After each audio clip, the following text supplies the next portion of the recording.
ईव्हीएमद्वारे मतदान प्रक्रियेच्या दरम्यान अनेकदा ईव्हीएममध्ये तांत्रिक बिघाड होण्याचे प्रकार घडतात। आज कोल्हापूर जिल्ह्यातही मतदान प्रक्रियेवेळी करवीर तालुक्यातील दोनवडे आणि पाडळी बुद्रुक इथं सकाळच्या वेळेमध्ये सुमारे तासभर ईव्हीएम बंद पडल्याचे प्रकार घडले।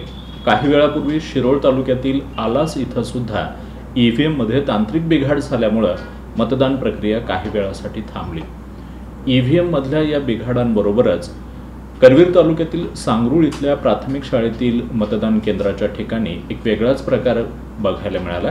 या ठिकाणचे अपक्ष उमेदवार बाजीराव खाडे यांनी हा प्रकार निवडणूक यंत्रणेच्या निदर्शनाला आणून दिला।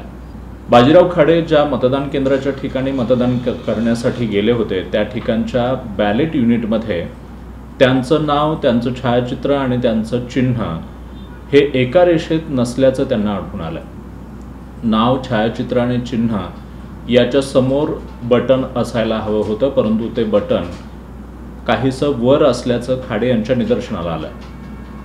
एका रेषेमध्ये नाव, चिन्ह आणि फोटो नसल्यामुळं मतदारांचा मतदान करताना गोंधळ होत होता, असा आक्षेप बाजीराव खाडे यांनी नोंदवला।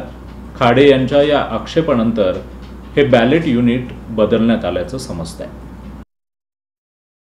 माझं स्वतःचं मत करायसाठी मी गेलो होतो आणि तिथली वस्तुस्थिती अशी आहे की त्या मशीनवर चिन्ह आणि बटन ह्याचं जे व्यवस्थित मॅचिंग पाहिजे ते मॅचिंग व्यवस्थित नाही आणि त्यामुळं मतदार आमचा म्हणजे संभ्रमावस्थेत जातोय की बटन खालवर व्हायला लागलंय आणि हे एक गंभीर चूक निवडणूक आयोगाने केली आहे आणि आपल्या माध्यमाच्या मार्फत मी निवडणूक आयोगाचं लक्ष वेधू इच्छितोय की ही त्वरित या पद्धतीची दुरुस्ती करूनच मग ही मतदान प्रक्रिया राबवावी अशी मी त्यांना विनंती करतो।